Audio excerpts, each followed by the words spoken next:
राई होती है तो पहाड़ बनता है ना। हया, ये पाकिस्तान नहीं है। जिहान ने जरा तफक्कुर से चिताकर कहा तो उसके लब भींच गए। काट रखकर जिहान ने फाइल बंद करके एक तरफ रखी। पाकिस्तान में भी ये सब नहीं होता, और बिल मैं दूंगी। हया ने तेजी से फाइल उठाई और खोली। जैसे मैं जानता ही नहीं। जिहान की अगली बात लबों में रह गई। उसकी दाएं तरफ से एक वेटर ट्रे उठाए चला आ रहा था। अचानक एक दूसरा वेटर तेजी से उनके पीछे से आया और पहले वेटर से आगे निकलने की कोशिश की। पहले वेटर को टक्कर लगी। वो तवाज़ुन बरकरार न रख पाया और नतीजतन उसकी दाएं हथेली पे सीधी रखी लकड़ी का शटर शटर करता, भाप उड़ाता सिस्लर प्लेटर बीफ स्टेक समेत उलट गया। मेज पे रखे हया के हाथ पे ट्रे और गरम बीफ इकट्ठे आकर के लगे। वो बिलबिलाकर खड़ी हुई। फाइल और बिल नीचे जा गिरे। I am sorry, I am sorry. दोनों वेटर बायाक वक्त चीजें ठीक करने लगे। ट्रे से कॉफी का कप भी उलट गया था और सारी कॉफी अब फर्श पे गिर पड़ी थी। जिहान नागवारी से तुर्क में उन्हें डांटने लगा। चंद मिनट मासूर हूँ और मेज साफ करने में लग गए। वो वापस बैठा तो हया अपनी कलाई सहला रही थी। तुम्हें चोट आई है? दिखाओ, ज्यादा जल तो नहीं गया? उससे हाथ बढ़ाया मगर हया ने कलाई पीछे कर ली। जरा सी चोट से मैं जख्मी तो नहीं हो गई। बहुत टफ लाइफ गुजारी है मैंने। बज़ाहिर मुस्कुराकर वो दर्द को दबा गई। हथेली सुर्ख पड़ चुकी थी और शदीद चल रही थी। मेरी बात और है, हाथ दिखाओ। मगर उससे हाथ गोद में रख लिया। ठीक है, इट्स ओके। कॉफ़ी का शुक्रिया, अब हमें चलना चाहिए। वो उठ खड़ी हुई। बिल वाली बात उससे भूल गई थी। मगर कॉफी तो खत्म कर लो। वो कदरे परेशानी से खड़ा हुआ। रहने दो। इंतहाई बदतहजीब वेटर से यहाँ के। चलो। वापसी पे वो उसे मेट्रो स्टेशन तक छोड़ने आया था। सीधी जमीन जाती सीढ़ियों के धाने पे वो दोनों आमने सामने खड़े थे। तुम वापस टैक्सम नहीं आओगे? नहीं, वो दफ्तर यहाँ से करीब ही है, जिससे काम के सिलसिले में मिलने आया था, उस तरफ। जिहान ने बाजू उठाकर दूर एक तरफ इशारा किया। उसे सफ़ेद शर्ट की आस्तीन यूं ही कोहनियों तक मोड़ रखी थी और कोट बाजू पे डाल रखा था। टाई की नॉट अब तक ढीली हो चुकी थी। वो यकीनन उसका एक वर्किंग डे खराब कर चुकी थी। वैसे तुम क्या करते हो? वो कोट की जेबों में हाथ डाले खड़ी गर्दन उठाए उसे देख रही थी। मैं एक गरीब सा रेस्टोरेंट ओनर हूँ, इस्तकलाल स्ट्रीट पे। जो पहला बर्गर किंग है वो मेरा है। इस्तकलाल स्ट्रीट टॉक्सम स्क्वायर के बिल्कुल साथ है। देखी है ना तुमने? हम्म। उससे गर्दन दाएं से बाएं और बाएं से दाएं हिलाई। तुम इस वीकेंड पे घर क्यों नहीं आ जाती? मम्मी खुश होंगी। और तुम? बेसाख्ता लबों से फिसला। मैं तो वीकेंड पे भी रेस्टोरेंट में होता हूँ। फिर फायदा? उसने सोचा। कोशिश करूंगी। वो मुस्कुरा दी। फिर दायां हाथ जेब से निकालकर बाल पीछे हटाए। तुम्हारा हाथ अभी तक सुर्ख है। अगर किसी दोस्त ने पूछ लिया तो क्या कहोगी? कह दूंगी कि कतली बर्फ के साथ कीचड़ थी घास पे वहीं फिसल गई। उसे लापरवाही से शाने उचकाए। अब कजन के साथ कॉफी पीने का किस्सा सुनाने से तो रही। फिसल गई तो हथेली रगड़ी गई। हाँ। और घुटने? जिहान ने मुस्कुराकर उसके जींस की तरफ देखा। मतलब? अया ने अब्रू उठाए। लड़की, कवर स्टोरी पूरी बनाया करो। अगर तुम हथेली के बल कीचड़ में गिरो तो असूलन तुम्हारी घुटने पर भी रगड़ आनी चाहिए। वो चंद कदम चलकर घास के कथे की तरफ गया। झुककर 3 उंगलियों से थोड़ी सी मिट्टी उठाई और वापस आकर उसके सामने की। इसे अपनी जीन्स पे लगा दो, वरना तुम्हारी फ्रेंड्स यकीन नहीं करेंगी। इतना भी कोई शक्की मिजाज नहीं होता जिहान सिकंदर। उससे हंसकर अपने पोरों पे जरा सी गीली मिट्टी ली और झुककर घुटनों के ऊपर जींस पे मल दी। फिर हाथ चाटते हुए सीधी हुई। मैं कोशिश करूंगा कि हफ्ते की सुबह सारा काम खत्म करके घर आ जाऊं। तुम हफ्ते की शाम में जरूर आना।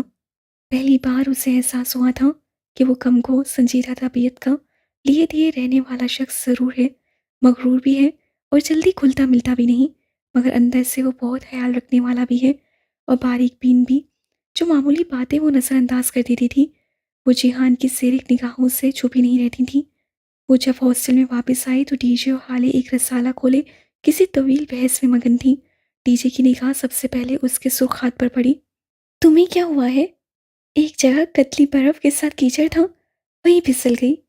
डीजे ने बेख्तियार उसके घुटनों पे लगे कीचड़ को देखा, फिर अस्वाद में सह हिलाया। हाँ, लग रहा है।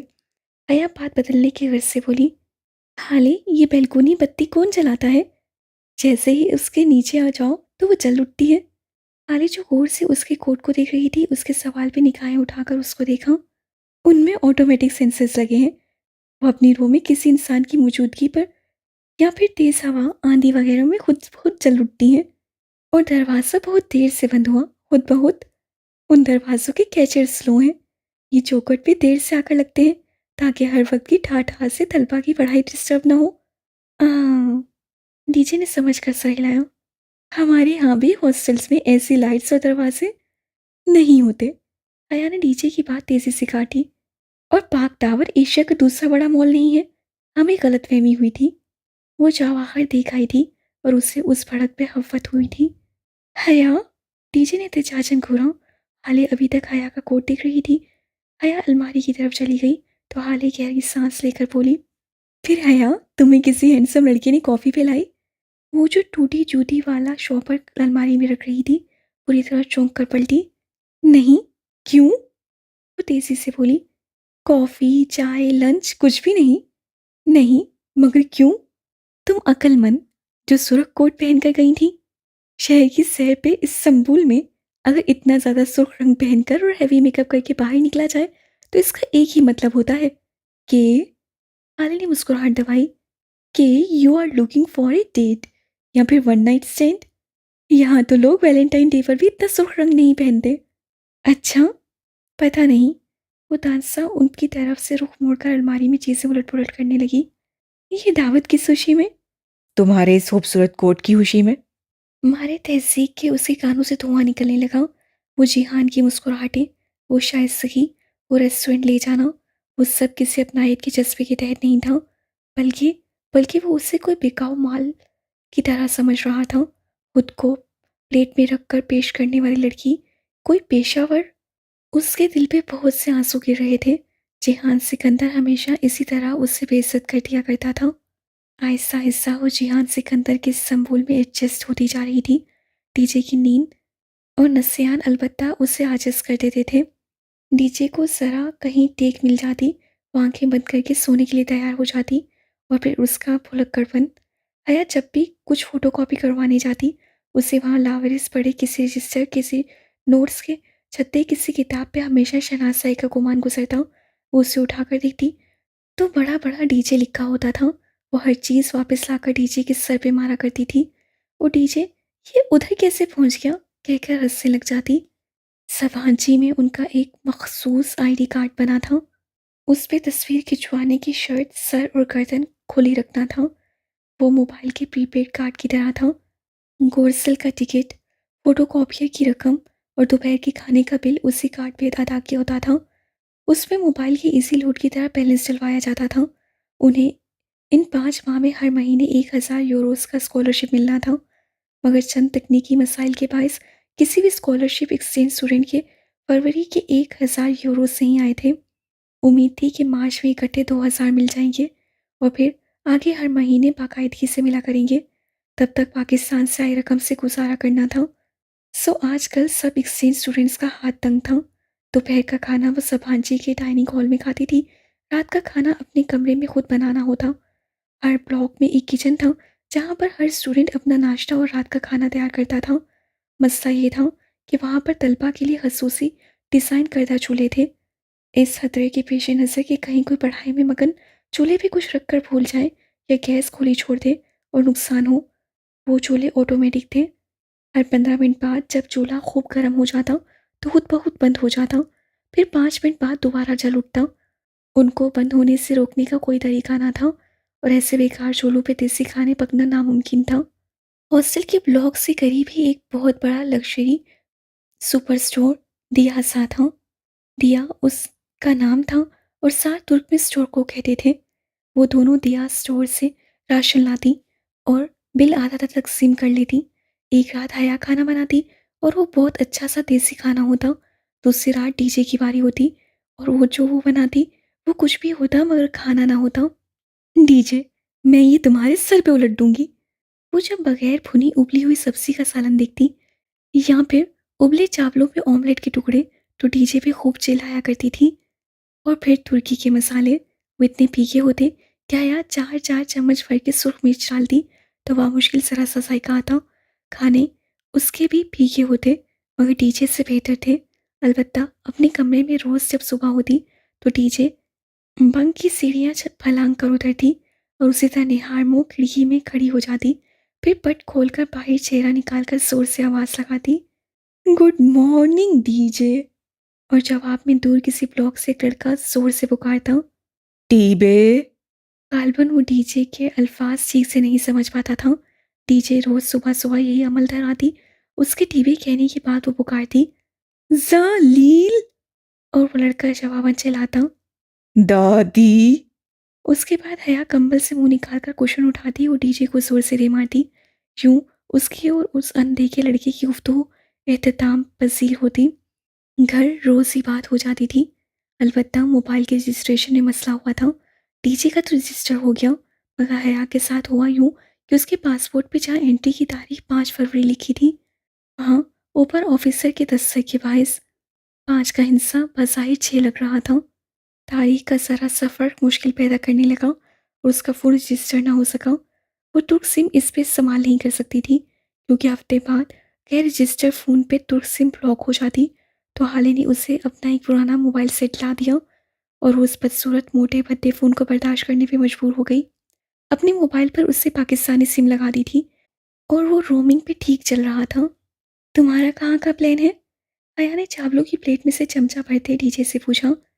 ये पुलाव उसका और डीजे का मरऊब तरीन खाना बन चुका था और साथ तुर्क कोफ्ते और फलों का सलाद। वो दोनों आमने सामने डाइनिंग हॉल में बैठी जल्दी जल्दी खाना खा रही थी। मैं सिसली जाना चाहती हूँ शॉपिंग वगैरह के लिए, और तुम तो अपनी पुप्पो के घर जाओगी ना। डीजे कोफ्ते के सालन में से तेल निकालकर दूसरे प्याले में डाल रही थी। वो यूं ही हर सालन में से तेल निकाला करती थी। तली हुई चीज़ों को अखबार में लपेट कर दबाती और फिर खाती। हाँ, और तुम हड्डियों का ढांचा इसीलिए हो। आया ने रुककर नागवारी से उसके अमल को देखा। वो बिना असर लिए ऊपर आया तेल दूसरे प्याले में उंडेलती रही। डाइनिंग हॉल बेहद वसी और अरीज था। हर सू सर्द रोशनियां जगमगा रही थीं। वहाँ दो लंबे से गिटारों में मुस्ततिल मेज़ें लगी थीं और दोनों गिटारों के चारों तरफ कुर्सियों की सरहद बन रही थी। हर तरफ गहमा गहमी रश और शोर सा था। दफातन प्लेट के साथ रखा हया का मोबाइल बज उठा। उससे चमचा प्लेट में रखा और नैपकिन से हाथ साफ करते चमकती स्क्रीन को देखा। ताया फुरकान होम कॉलिंग। हया, इरम बोल रही हूँ। कैसी हो इरम? नवाला मुंह में था, इससे उसकी फंसी फंसी सी आवाज़ निकली। जी, तुम सुनाओ। इरम की आवाज़ में ज़रा बेचैनी थी। सब खैरियत है, तुम बताओ, कोई बात हुई है क्या? नहीं। हाँ सुनो, एक बात थी। इरम की आवाज़ धीमी सरगोशी में बदल गई। कहो, मैं सुन रही हूँ। आया ने आहिस्ता से चम्मच रखा और नैपकिन से लबों को दबाया। उसके सहन के पर्दे पे वो वीडियो उभरी थी। वो यार अजीब सी बात है, मगर तू अब्बा वगैरह को ना बताना। असल में कल शाम जब मैं यूनिवर्सिटी से वापस आई तो गेट के करीब एक ख्वाजा सरा था। उससे मुझे रोका। आया बिल्कुल दम साधे सुनी गई। पल भर को उसे डाइनिंग हॉल की आवाज़ें आना बंद हो गई थी। उसके समात में सिर्फ इरम के अल्फाज गूंज रहे थे। पहले तो मैं डर गई, मगर उससे कोई गलत हरकत नहीं की तो मुझे तसल्ली हुई। वो मुझसे तुम्हारा पूछ रहा था कि आया बाजी कहाँ है और कैसी है।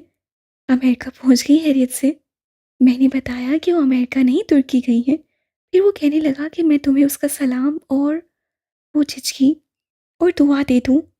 और कुछ नहीं, मगर तुम अब्बा वगैरह को मत बताना कि मैंने ख्वाजा सरा से बात की है।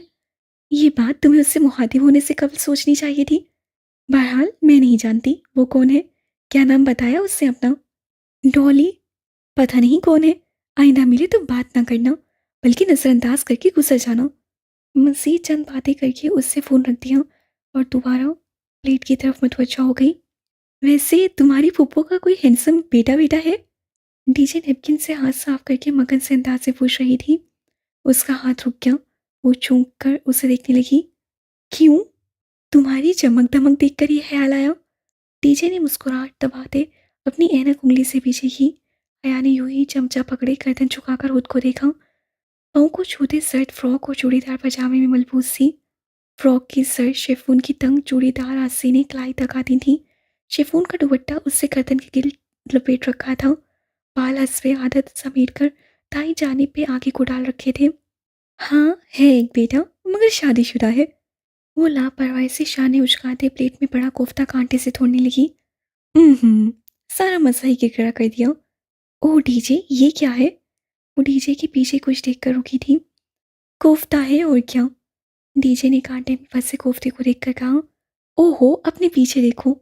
उसे झुंझला कर कहा तो डीजे ने गर्दन मुड़ी। वहां एक कदरे फरेबी माइल लड़की चली आ रही थी। हैरत अंगेज बात यह थी कि वो शलवार कमीज और दुपट्टे में मलबूस थी। आप पाकिस्तानी हैं? हया पुरजोश से उसके पास गई।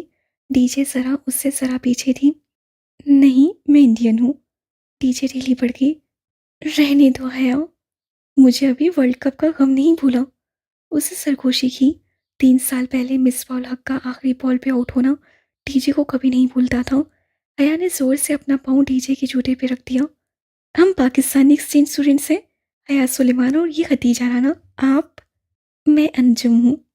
मैं और मेरे हस्बैंड पीएचडी कर रहे हैं और हम दोनों यहाँ पढ़ते भी हैं। इधर फैकल्टी में हमारा अपार्टमेंट है, वहीं रहते हैं। कभी आओ ना उधर। अंजुम उन दोनों से ज़्यादा पुरजोश हो गई थी। श्योर अंजुम बाजी। डीजे उनका मुसलमान होना सुनकर फिर से खुश हो गई थी। वो तीनों काफ़ी देर वहाँ खड़ी बातें करती रहीं और जब डीजे को याद आया कि कोर्स से निकलने में 5 मिनट हैं तो अंजुम बाजी को जल्दी से खुदा हाफिज बोलकर वो अपना कोट हाथों में पकड़े बाहर भागी। वो टॉक्सिम के पार्क में संगी बेंच में बैठी थी। उससे अपना लंबा सफ़ेद ऊनी कोट अब सर्ट फ्रॉक पे पहन लिया था और सर झुकाए हाथ में पकड़ी शिकन सतह चिट से सबीन पुप्पो का नंबर मोबाइल पे मिला रही थी। अभी तक उसने उस नंबर को मोबाइल में महफूज नहीं किया था। कॉल का बटन दबाकर उसने वो भद्दा तुर्क फ़ोन कान से लगाया। वहाँ दूर तक सबसा फैला था। खुशनुमा फूल और रंगों तितलियों की बगदाद हवा उसके लंबे बाल उड़ा रही थी। वो मौसम से लुफ्तंदोज होते हुए फ़ोन पे जागती घंटी सुनने लगी। हेलो। बहुत देर बाद जिहान ने फ़ोन उठाया। जिहान, मैं हया। उसके अंदाज में हिफ्फत आई। उससे कह रखा था इसीलिए आज जा रही थी, वरना उस सुर्ख कोट ने तो उसे खूब बेवक्त किया था। हाँ है, आप बोलो। वो मसरूफ़ सा लग रहा था। मैं वो टैक्सी पे हूँ, तो मुझे यहाँ से पिक करके घर ले जा सकते हो? आज वीकेंड था तो। सॉरी हया, मैं शहर से बाहर हूँ। तुम घर मम्मी को फ़ोन कर लो ना। ये तुम्हारे घर का नंबर नहीं है? उससे हैरत से चिट को देखा। नहीं, ये तो मेरा मोबाइल नंबर है। तो क्या उससे दावर भाई की मेहंदी वाले रोज़ जिहान के मोबाइल पे फ़ोन मिला दिया था? ओह, मुझे पुप्पो का नंबर लिखवा दो। जिहान ने फ़ौरन नंबर लिखवा दिया। अच्छा, मैं ड्राइव कर रहा हूँ, फिर बात होती है। मज़ीद कुछ सुने बगैर उससे फ़ोन बंद कर दिया। वो दिल महसूस कर रह गई। अजीब अजनबी सा अपना था। पुप्पो उससे कैब पे लेने आई थी।